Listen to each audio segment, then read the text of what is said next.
mayroon ding ibang kwentong pinaniniwalaan ang mga matatanda. Huwag niyo akong kunin! Hindi ako sasama sa inyo! Sino yan? May tao ba dyan?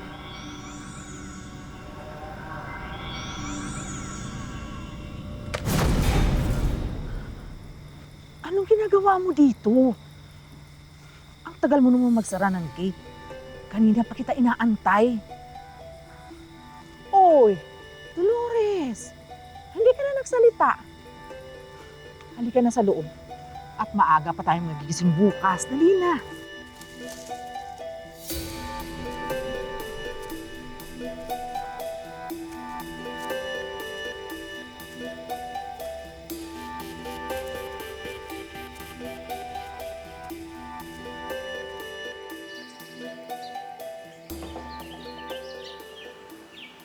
Ay, ngayon ka pa talaga naniniwala sa mga ganyan. Ay, nasa Maynila ka na.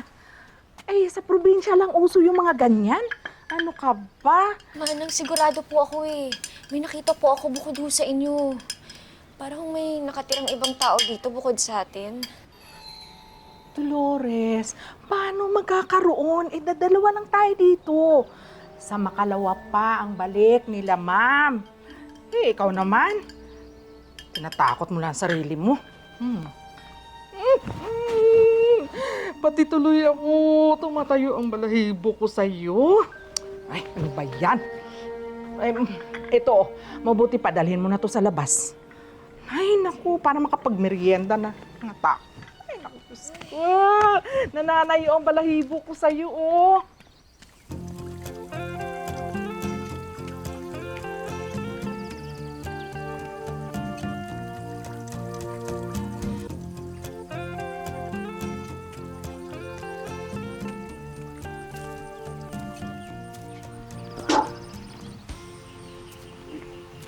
Salamat ah.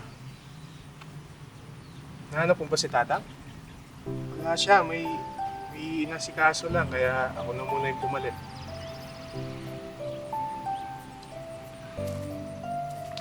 Dolores. Ayaw mo ba akong kausap? Hindi naman. Marami lang kasi akong trabaho sa loob. Isa na mo na gawin. Tulungan kita. Sa loob ng kusina yung trabaho ko. Paano mo ako matutulungan?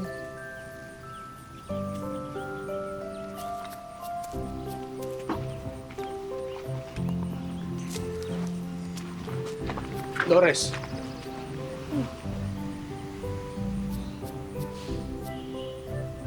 Para saan to? Para sa'yo. Alam ko, pero para saan nga? Bakit ba binibigyan ng bulaklak ng lalaki yung isang babae? Gusto kita. Tagal na.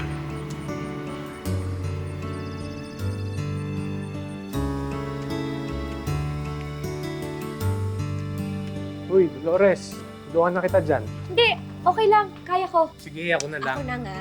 Ako na lang. Sorry ha. Sabi ko kasi sa'yo, ako na lang eh. Saan ko pa dadalhin to? Ito na lang sa loob ng kwarto. Paplansyahin ko pa kasi yan eh. Sige. Sorry ha.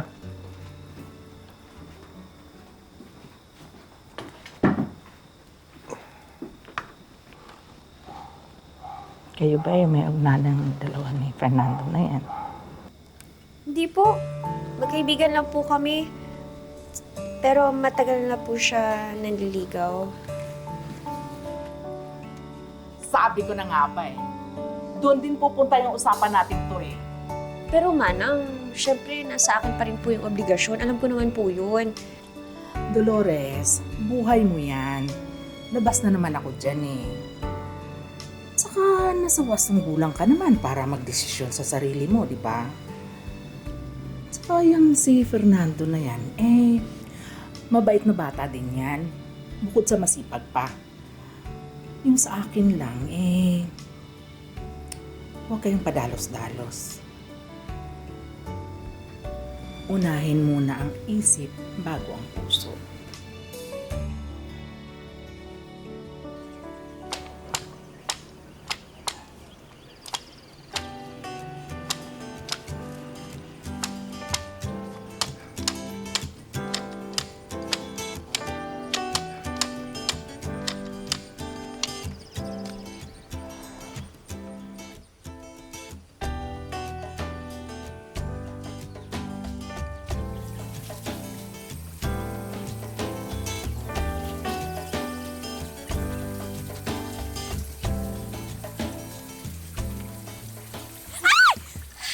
sorry. Okay lang. Sorry ah. Okay lang. Basa lang naman ako eh. Hindi napansin eh. Uy, pasensya ka na. Ito. Okay lang. Ikaw kasi pabigla-bigla kang sumusulpot eh. Walang problema. Okay lang ako. Ako na. Ako na. Ito naman.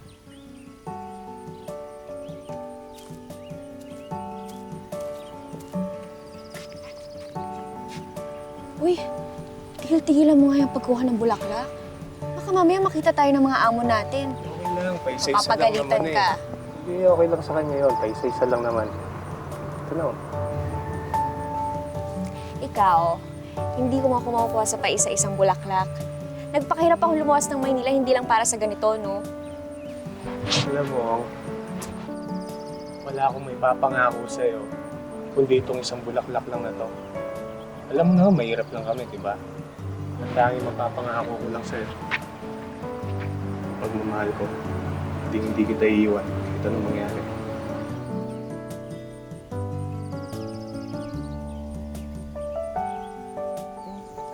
Ano ba yan? Sinasabi ko naman sa iyo, ayusin nyo at tingnan nyo ha. Naku, grabe naman. Magagalit si ma'am niya. Naku, ayan Manong, ang kakapal na talaga ng halaman. Ayun pa Manong, may paso. Ay, Diyos ko, hindi naman dinidiligan. Sino Ay, naku, kailangan ayusin nyo yan. Ay, naku, ayusin nyo pagdating ni ma'am. Ni ma'am talaga magagalit sa atin yan. Naku, sinasabi ko sa inyo eh. Ayan. Dolores? Dolores? Dolores! Saan ka pupunta? Saan pupunta yun, Manang?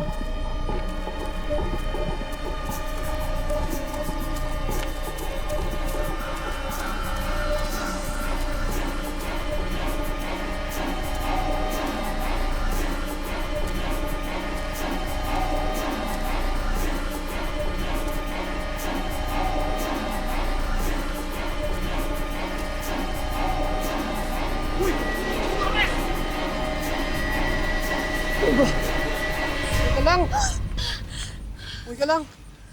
Dolores! Okay ka lang? Nandito si Fernando. Pero sa'yo. Mga taong lupa. Ano? Sinasama ako ng mga taong lupa.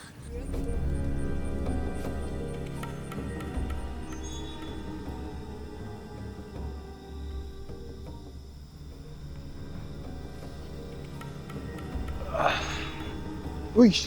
Tulungan na kita. Salamat. Ba't di ka pa natutulog? Hindi pa kasi ako dinadalaw ng antok. At saka, ayoko din matulog. Pag nanaginip ako, nakikita ko ulit sila. Mapano ka naman yan?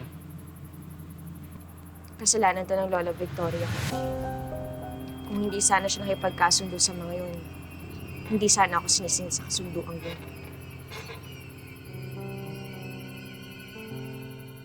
Mahusay na albularyo ang Lola Victoria ko sa probinsya namin. Kaya niyang makapagpagaling kahit ng pinakamatinding karamdaman. Kaya niya din makatawid at makalakad sa apoy nang hindi napapaso o nasasaktan man lang. Ang alam ng ilang taga roon, na mana ni Lola ang kakayahang makapanggamot sa lahi namin. Pero meron ding ibang kwentong pinaniniwalaan ang mga matatanda. Naniniwala silang ang kapangyarihan ni Lola ay bigay ng mga hiwaga at makapangyarihang nilalang mula sa ibang mundo. Sila ang mga taong lupa.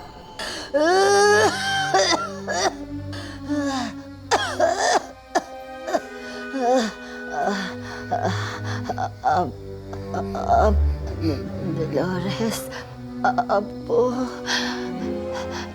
ikaw ang nakataktang sumunod sa akin. Ayoko po, Lolo. Ayoko po. Hindi ka nila titigilan, Apo. Hanggat hindi mo tinatanggap. Dahil ikaw ang tagapagmana.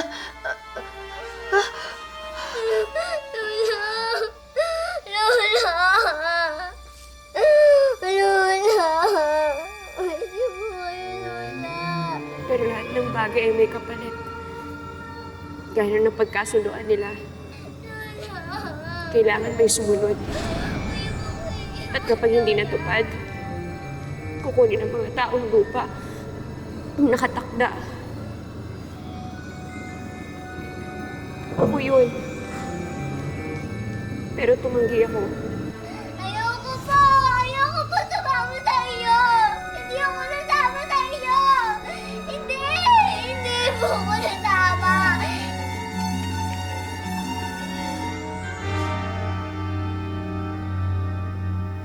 Pero anong magagawa ko? Bata pa ako noon. Hindi ko pa masyadong naiintindihan. Hindi ko naman gusto yung desisyon ko eh.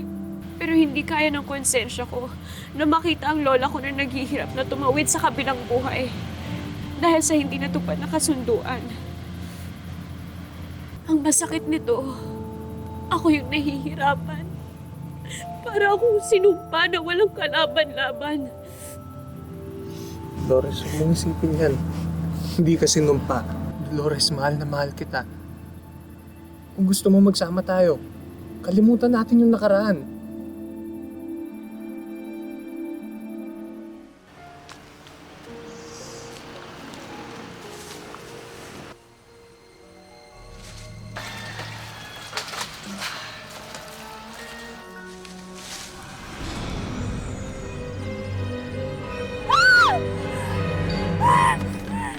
Dolores, napano ka?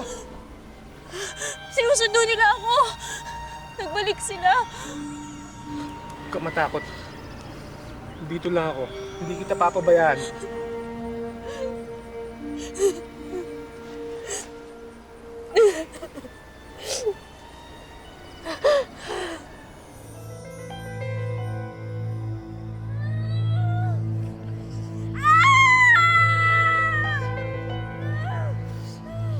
Dolores, kaya mo yan. Kaya mo yan, Dolores.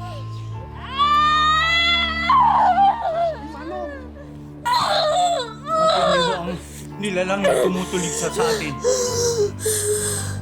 Kinakailangan natin mag-alay. Kung po ba ginawa namin yung titigilan na siya? Hindi natin tiyak. Huwag na huwag kayong tatanggap ng kung ano, lalo na galing sa kanila.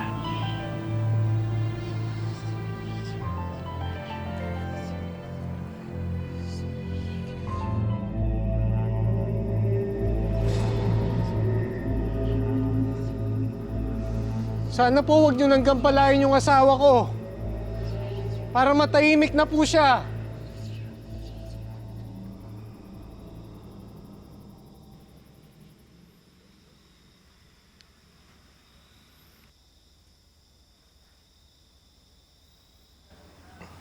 Dolores, mahal na mahal kita. Kahit anong mangyari, hindi kita papabayaan.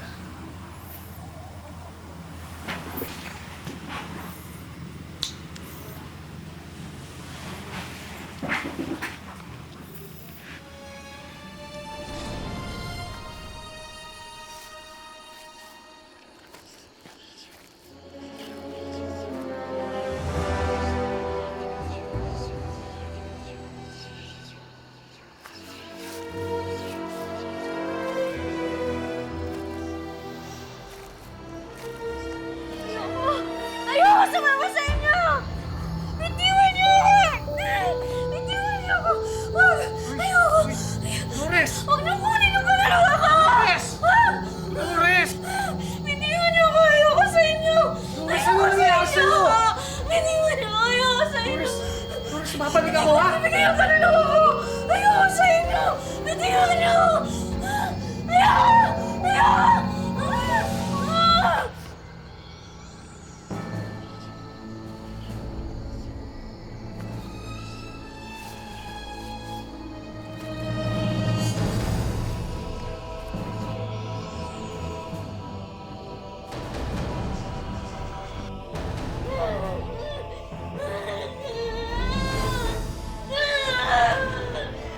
Wala ka!